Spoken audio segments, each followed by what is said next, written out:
मी हे सांगितले की जे कोणी क्रिमिनल्स असतील, मी पूर्वी पण सांगितलेले आहे, इतिहासमध्ये त्यांचे गुन्हेगारी अभिलेख असतील आणि आज ते कायद्याचे मार्गात चालत असतील, आम्हाला कोणाशी कोणत्याही प्रकारची दुश्मनी नाही. परंतु जे कायद्याचे मार्गाचे उल्लंघन करतील आणि गुन्हेगारी करतील त्यांना कोणत्याही परिस्थितीत पुणे शहर पोलीस दल त्यांना सोडणार नाही.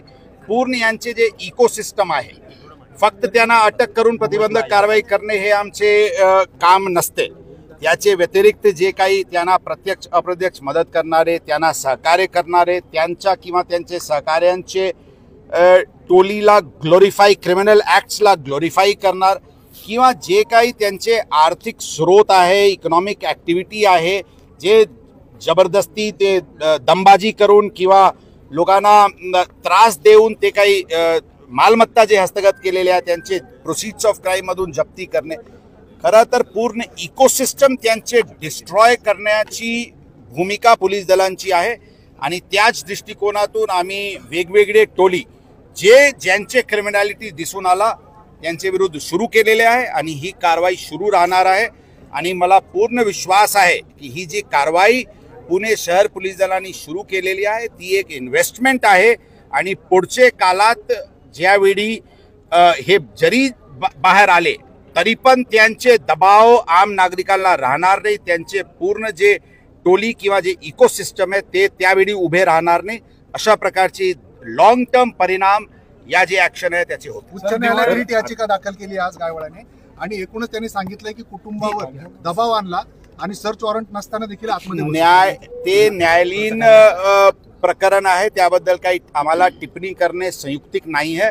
परंतु जर प्रश्न असतील तर त्यांना विचारा की पासपोर्ट घेताना कसे काय सडनली कोथरूडवरून त्यावेळीचे अहमदनगरला गेले, काय त्यांचे गुन्हेगारी पार्श्वभूमी असताना त्यांनी डिक्लेरेशन फॉर्ममध्ये पासपोर्टमध्ये का लिहिले की त्यांच्यावर गुन्हा दाखल नाही.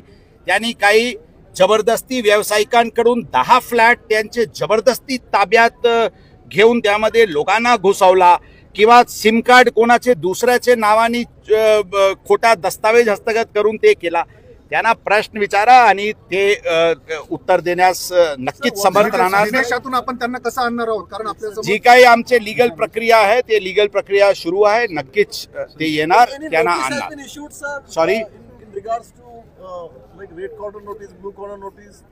I said that we have initiated all possible ways to get him, to arrest him, to detain him. Whatever are the legal procedures, we are following that, and as per the mandated protocols and procedures, we shall definitely get him back. Sir, पुणेकरांची दिवाळी सुरक्षित आणि भयमुक्त होईल. 100% मी सर्व पुणेकरांना दीपावली उत्सवची आमचे तर्फे आणि आमचे पुणे शहर पोलीस दलांतर्फे हार्दिक शुभेच्छा देतो, बधाई देतो.